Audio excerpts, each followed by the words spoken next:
How many of we? How many of you don't ever listen to the corporate affairs session for Efsl? How many of we? And the person who they can introduce, or they can talk to we, now a serious and veteran entrepreneur in this nation.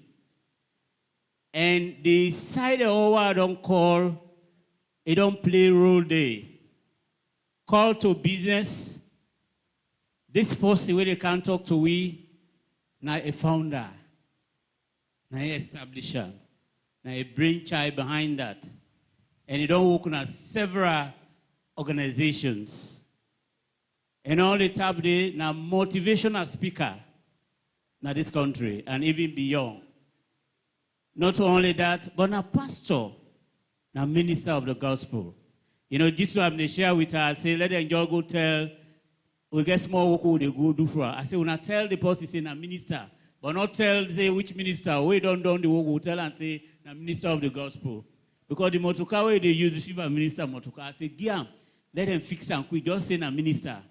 And I just crack joke with him. But he has impacted lives, especially youth. He has helped to transform people from nowhere to somewhere. I know we'll go long because you get for travel.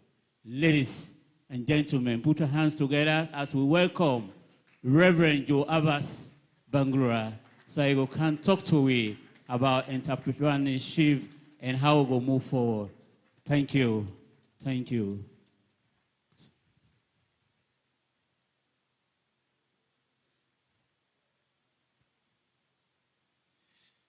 Thank you very much, Reverend Gadiru. It's a great pleasure to be here today. Sometime 2006, 2007, 2008, I was based in Bo here, working with Efsl for a bit over 2 years. And I think even when I've been going with some parts for me been left in Aboya. So anytime I come, I feel something about that bit of time that I spent in Bo. But it's a great pleasure that I have. Good thoughts. I wish I can get some, ask for flip chart. When we talk about entrepreneurship, what in first of all they can in your mind? Business. When you talk about business, what in first they can in your mind? Money. When you talk about business, you say na money na in the can in your mind. Go back to the beginning. Okay, yes, fine. Na money na in the can in your mind. Yes? Are you to convince somebody for buy with you, they sell? I like that one day. Namika said, I wish I had a flip chart because for just lay them out there. So entrepreneurship and business is about persuasion. It's about selling. It's about something you have to share that you want somebody else to buy. Does that akin to the gospel? Does that akin to preaching and persuasion and getting people?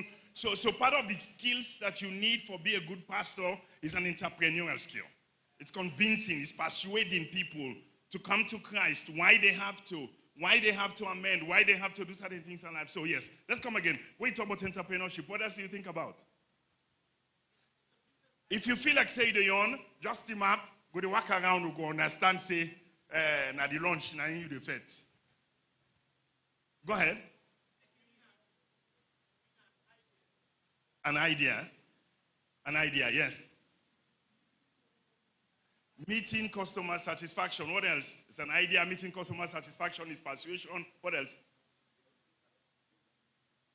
Product. It's about a product. It's about something where the package for sale. What else? You talk about quality, yes?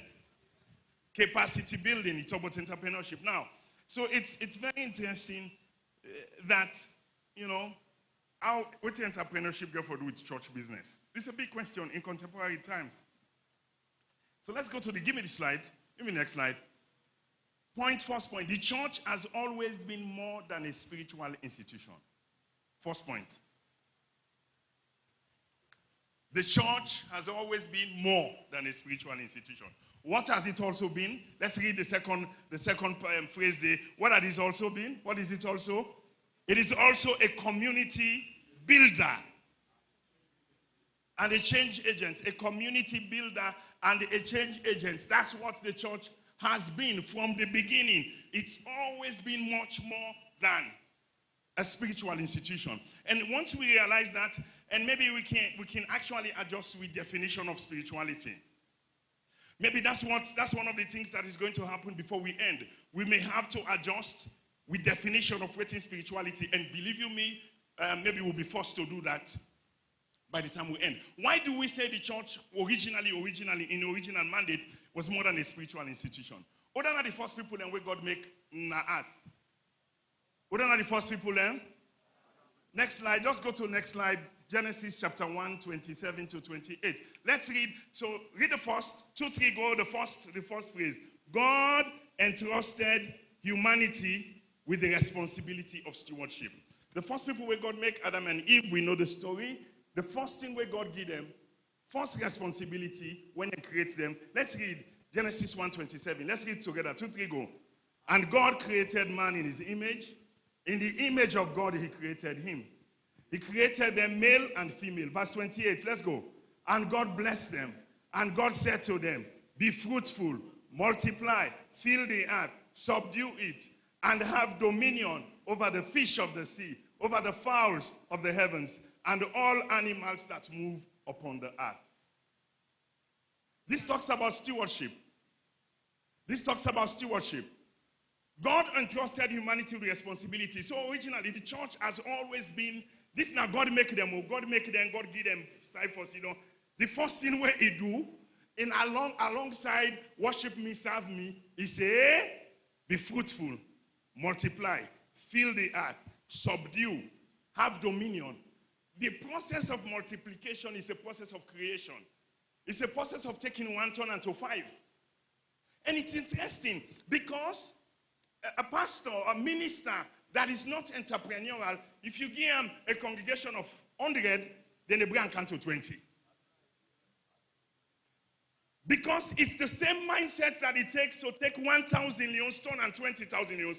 The same mindset. How you they treat customer, how you they treat the money in self. How you they guard the money. How you know say this is not my market money, it's different from their shopping money. That awareness that is in your mind where you take 1,000 leons and turn on 20,000 leons. When a pastor has that mindset to create, to multiply. Look at these words. That's what he's saying. Multiply, replenish, fill. When it done, full them back. When it's done, fill them up back. And then say, from where see God give man that instruction day. Now God not do nothing again at the world. Anything where you see, now man responsible. He handed over responsibility. So I'm saying again, there is so much. One of the things that I think will happen before we end now, the ability for change, what you call spirituality. To redefine spirituality.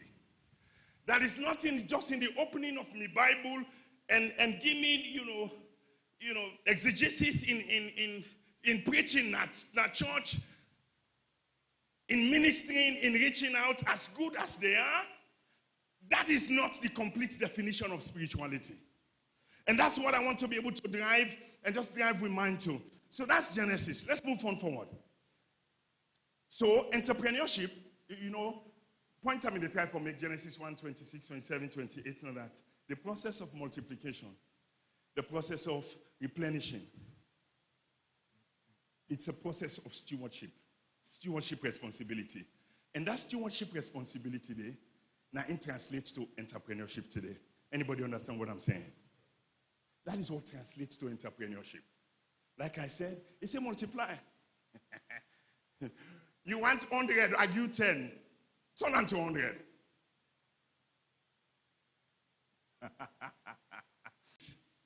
I was made man of the city of Bo. I still have those awards. Boda, Body City. Because it doesn't matter. If you have it any side, you're going to go create. We don't meet some pastor and we didn't say, this area, triangle, church near Gruna. So I can jokingly say to them, okay, well, you get to church and they do full. If they say Pastor Mambu, they can't at the church today. If they say, okay, this church you always say triangle, then people are in triangle, it's not the can church. They're not a show up at all. If they say Pastor Mambu, they can't work and I used to church today, they preach now.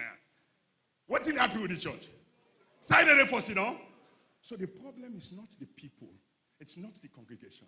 It's in your capacity and the ability of the leadership of that organization not sufficient.